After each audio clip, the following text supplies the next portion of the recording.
My name doesn't matter anymore. What matters is this. I am 78 years old. I was an astronaut. I flew higher than almost any man in history. I touched the stars, and I never once touched my son's shoulder. Not really. Not the way a father should. I thought I had time. That's the lie I told myself for 40 years. I thought there would always be another mission, then another year, then another chance to sit down and just talk to him. There wasn't. I'm telling you this now because I don't have much time left. The doctors gave me a number, but numbers don't matter. What matters is the truth, and the truth is heavier than anything I ever carried into space. People used to ask me what it felt like up there, looking down at Earth, seeing the whole world as one small blue marble. No borders, no noise, just silence and light. I would tell them it changed me. I would tell them I understood life differently after that. I was lying. I didn't understand anything. Not back then. I was a man chasing the next horizon, the next record, the next reason to leave home again. My son grew up watching me leave through a window, waving from a runway, disappearing into the sky like I belonged there more than I belonged with him. I was wrong. You don't learn that watching Earth from orbit. You learn that years later, sitting alone in a quiet house, looking at old photographs of a boy who is now a grown man you barely know. I want to tell you something, and I need you to really hear it. It doesn't matter what you've achieved. It doesn't matter how high you've climbed, how many people have clapped for you, how many headlines have your name in them. None of that fills the silence in an empty house. I floated weightless above this planet. I watched sunrises that lasted 90 minutes. I held instruments that cost more than most people's homes, and none of it, was worth what I lost on the ground. There was a moment, I remember it clearly. My son was maybe 9 years old. He ran up to me before a launch, holding a drawing he made, a rocket, with two stick figures inside, him and me. He wanted to come with me, he said. He wanted us to go together. I told him later. I had training. I had a schedule. I had a mission. Later never came. Not the way he meant it. Not the way I should have made it come. You are listening to this right now, maybe thinking about someone in your life. A child, a parent, someone waiting for you to look up from whatever you're chasing. Don't make my mistake. I need to tell you what really happened. The day everything changed for me wasn't a launch day. It wasn't a landing. It was an ordinary Tuesday, years after I'd retired, when my son called me by accident, a butt dial, nothing more. And for 11 seconds, I heard him talking to someone else, describing his father as successful, but never really there. 11 seconds. That's what broke me open. I sat in my kitchen and I cried like I hadn't cried since I was a boy myself, because he was right. And I had spent my whole life thinking the stars were the hardest thing to reach. They weren't. The hardest thing to reach was 3 feet away from me. At every dinner table I rushed through, every birthday I half attended, every bedtime story I let someone else read. I'm not done yet. There's more to this. More that I have to say before my time runs out completely. Let me take you back, not to space, to before that, to when I was just a young man with a dream too big for the small town I grew up in. I grew up watching the sky like it owed me something. Every night I would lie on the roof of our house and stare up, counting stars I couldn't name yet, promising myself I would leave this place and become someone the world remembered. I worked harder than anyone I knew, through college, through flight school, through years of rejection letters from the space program that told me I wasn't exceptional enough.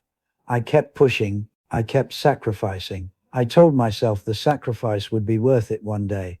Then I met her, my wife. She was patient, kind, the kind of person who believed in me before I believed in myself. We married young. We had our son 2 years later. And for a while, life felt full in a way I hadn't expected. But even then, the cracks were already forming. I just couldn't see them. I remember the night I got the call that I'd been selected for the program. I was overjoyed. I ran through the house, picked up my wife, spun her around, but I didn't notice my son standing in the doorway, watching us celebrate something he didn't understand yet, something that would slowly take his father away from him, one mission at a time. Training took me away for months, then years. I missed his first steps. I missed his first day of school. I missed so many small moments that I told myself didn't matter because I was building something bigger, something that would make him proud one day. I told myself that lie so many times, I started to believe it. There's a particular memory that still sits heavy in my chest. My son was 7. He had a school play, his very first one.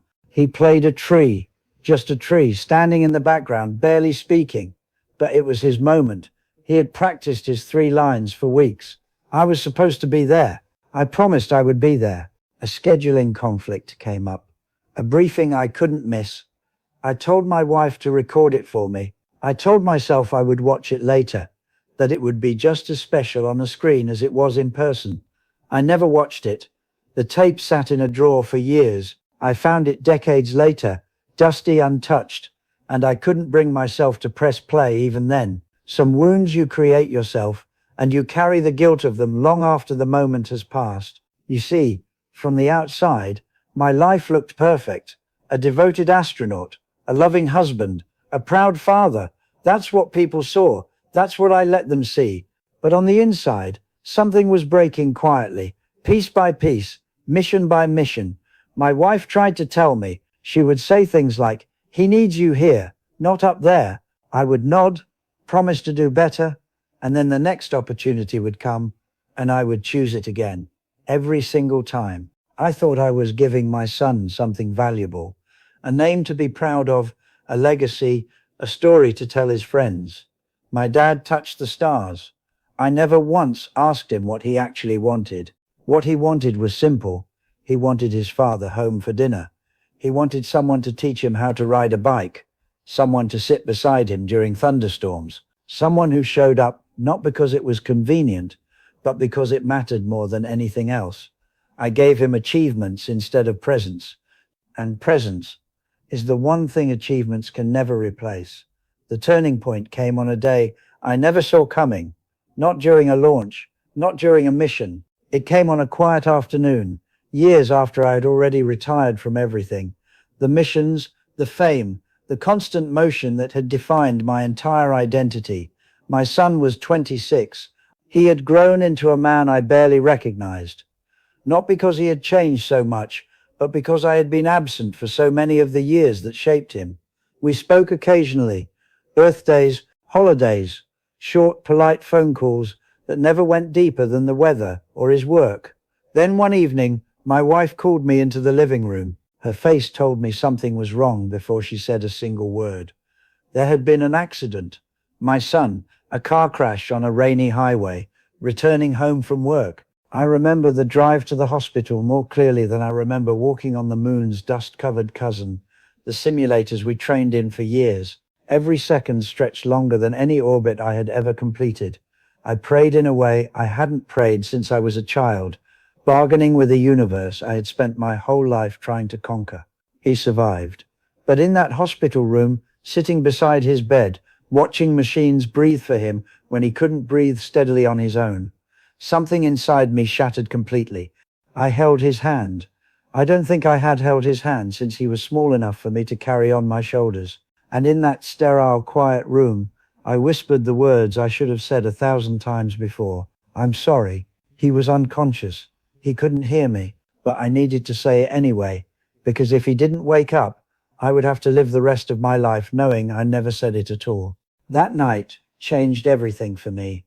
I sat in that hospital chair until morning, replaying every missed school play, every skipped dinner, every later I had promised and never delivered. I thought about the stars I had touched, the records I had broken, the medals sitting in a drawer at home collecting dust. None of it meant anything in that room. I was wrong about so much, wrong about what success actually meant, wrong about what fatherhood required, wrong about thinking time was something I could control, something that would simply wait for me until I was ready. Later never came for so many moments in his childhood. And in that hospital room, I understood that later was never guaranteed for anything. Not for him, not for me, not for anyone. He woke up 3 days later, weak but alive. The first thing he said when he saw me wasn't anger. It wasn't blame. It was something far heavier. He said, "You came." 2 words. And they broke me more than any failure ever had. because those two words told me everything about how low his expectations of me had become. He wasn't expecting his father. He was surprised by him. That was the moment the truth became impossible to outrun. I had spent my life reaching for something vast and distant, while the most important person in my world had quietly stopped expecting me to be there at all. I made a decision in that hospital room. I didn't know yet how to fix what I had broken, or even if it could be fixed, but I knew I couldn't keep living the way I had. I knew the version of myself who chased stars instead of showing up had to end somewhere. I just didn't know yet how much truth I still had to face, or how deep the lesson would go once I finally let myself feel it completely. Here is the truth I had to face, the one that took me decades and a hospital room to finally understand. I believed success was something you build outward. Bigger missions, higher altitudes, louder applause. I believed if I gave my family enough achievements, enough pride, enough reasons to be impressed, that would somehow equal love. It doesn't. It never did. Love isn't built outward. Love is built in the small, quiet moments nobody applauds for. A bedtime story, a hand on a shoulder during a hard day, showing up to a school play where your child plays nothing more than a tree. I thought presence was something you could schedule around, something you could postpone until the important things were finished. But here is the truth.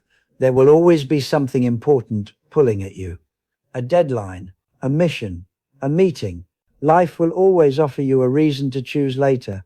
Later is a thief. It promises you tomorrow while quietly stealing today. I thought my son needed a father he could brag about. What he actually needed was a father who simply sat beside him. Not a man with medals, a man with time. I spent years believing that touching the stars made me extraordinary. But extraordinary isn't found in distance. It isn't found in how far you can travel from the people who need you. It's found in how close you choose to stay. Let me say this clearly, because I need you to really hear it. You can accomplish everything the world tells you matters, the title, the money, the recognition, and still fail at the one thing that was never supposed to be optional: showing up, being present, being there. I was wrong to think my son would understand my absence later, once he was older, once he could see the bigger picture of what I was building. He didn't need the bigger picture. He needed me in the smaller one. The one where he was 7 years old, standing on a stage, looking out into an audience for a father who wasn't there. I thought I had time. I was wrong. Later never came for so many of those years. And no mission, no medal, no headline ever once made up for that absence. This is the part that took me longest to accept. Profession, achievement, ambition, none of these are wrong on their own. But none of them deserve the seat that belongs to the people who love you. The moment you let your work sit in your family's chair, you have already lost something you may never get back. I see now that the real mission was never up there. It was always right in front of me, in a house with a porch light I left on too many nights without coming home in time to see it off. Don't make my mistake. If you are listening to this and you have someone waiting for you, a child, a parent, someone who quietly stopped expecting you to show up, please understand, the stars will still be there tomorrow. They are patient. They do not grow older. They do not stop waiting. The people in your life are not the same. They grow up. They grow tired of waiting. They grow used to your absence. And that is the most painful transformation of all. Not anger, not resentment, but quiet acceptance that you simply will not come. I touched the stars, but I never once touched my son's shoulder when it mattered most. That is the truth I have had to live with. That is the lesson I am giving to you now, so you don't have to learn it the way I did, in a hospital room, holding the hand of someone who almost left this world without ever truly knowing his father. So here I am, 78 years old, a man who once floated above this earth, who watched it turn slowly beneath me in complete silence, who felt smaller and bigger than I ever thought possible in the same breath. And none of that matters as much as what I am about to say to you now. If you are young and ambitious and chasing something that feels bigger than yourself, I am not telling you to stop chasing it. I am telling you not to let it cost you the people who will still be standing there long after the applause fades. If you are a parent, sitting somewhere right now telling yourself you'll make it up to your child later, please listen to me. Later is not a promise. Later is a hope. And hope alone has never once held anyone's hand through a hard night. I thought I had time. I was wrong. So many of us walk through life believing time bends around our intentions, that it waits patiently while we finish just one more thing. It doesn't wait. It doesn't bend. It moves forward whether you are ready or not. And it takes moments with it that will never come back around again. Don't make my mistake. I am not asking you to feel guilty. Guilt changes nothing on its own. I am asking you to feel something heavier than guilt, urgency. The kind of urgency that makes you put your phone down tonight and sit with the people in front of you. The kind that makes you show up to the small, unimportant seeming moments, because those are the only moments that were ever truly important. You do not need to touch the stars to matter to someone. You only need to touch their shoulder, sit beside them, stay in the room a little longer than you planned to. I look back now and I don't remember the weightlessness of space nearly as vividly as I remember the weight of my son's small hand reaching for mine, again and again, in moments I was too busy to notice. If he is reading this, or hearing this, or if somehow these words reach him after I am gone, I want him to know I am sorry. Not for chasing my dream, but for thinking the dream was worth more than him. Even for a single day. It never was.